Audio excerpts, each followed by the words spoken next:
صرف چند شعائر کے اوپر اپنے آپ کو محدود کر کے اور انتہائی تنگ نظر فرقے کی صورت اختیار کر. اس وقت بدترین فرقہ پرستی جو ہے وہ اس حلقے میں سب سے بڑا مرکز دیوبند بنا. یہ باتیں پہلے بھی آ چکی ہیں، اب پھر ایک دوسرے اینگل سے آ رہی ہیں. جس نے قال اللہ و قال رسول کے حصار میں محصور ہو کر مذہب کا تحفظ کیا، اور اس قول میں ہرگز کوئی مبالغہ نہیں ہے کہ دیوبند ایک درسگاہ و دارالعلوم ہی نہیں، ایک عظیم تحریک ہے جس نے اس دور میں دین و مذہب کی حفاظت کا مؤثر رول ادا کیا اور جس سے متعدد علمی و عملی سوتے پھوٹے.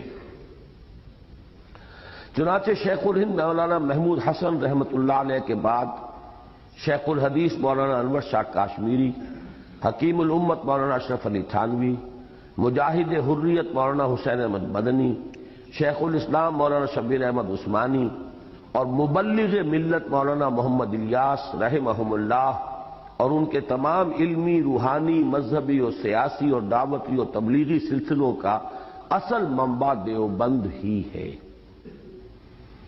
حتیٰ کہ اوپر ہی کی مثال کے مطابق حقیقت یہ ہے کہ بر صغیر کی اکثر دینی درسگاہوں اور دینی و مذہبی تحریکوں کا تعلق بھی دیوبند کے ساتھ وہی ہے جو دنیا بھر کی مساجد کا خانہ کعبہ کے ساتھ اور بر صغیر کے مذہبی عناصر میں سے صرف ان کو چھوڑ کر جن کی مذہبیت بس عرس و میلاد اور فاتحہ و درود تک محدود ہے، بقیہ تمام فعال مذہبی عناصر تحریک دیوبند ہی کی مختلف شاخوں سے متعلق اور منسلک ہیں.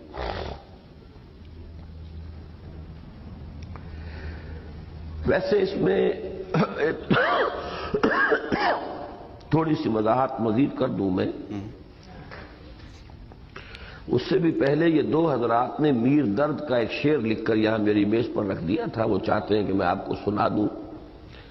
وہ جو میں نے آپ کو حدیث قدسی سنائی تھی جس کو محدثین اس کی سند جو ہے اس کو معتبر قرار نہیں دیتے، لیکن مفسرین محققین نے تسلیم کیا ہے کہ اللہ تعالیٰ بندہ مومن کے دل میں سما جاتا ہے. وہ اس کا ترجمہ جو ہے شعر کی حالت میں خواجہ میر درد، چونکہ وہ بھی صوفی تھے. ارض و سما کہاں تیری وسعت کو پا سکے، میرا ہی دل ہے وہ کہ جہاں تو سما سکے. یہ اسی کی ترجمانی ہے. میں یہاں یہ عرض کرنا چاہ رہا تھا کہ اہل حدیث تحریک جو ہے وہ بھی ایک زمانے میں بہت زوردار تحریک کی حیثیت سے رد بدعات، مشرکانہ اوہام ان کی نفی کے لیے اٹھی تھی. لیکن بدقسمتی سے بہت جلد یہ تحریک صرف چند شعائر کے اوپر اپنے آپ کو محدود کر کے اور انتہائی تنگ نظر فرقے کی صورت اختیار کر گئی. اس وقت بدترین فرقہ پرستی جو ہے وہ اس حلقے میں.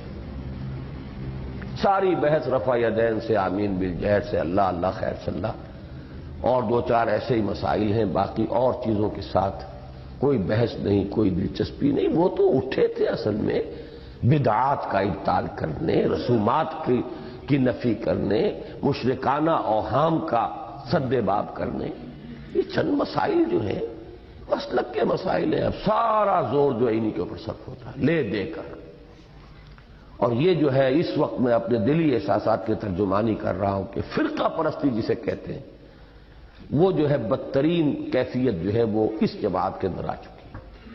کہلاتی جماعت ہے، جماعت نہیں ہے، فرقہ، بہت سخت فرقہ بن چکا. ان میں سے نمبر 1 ایران ہے.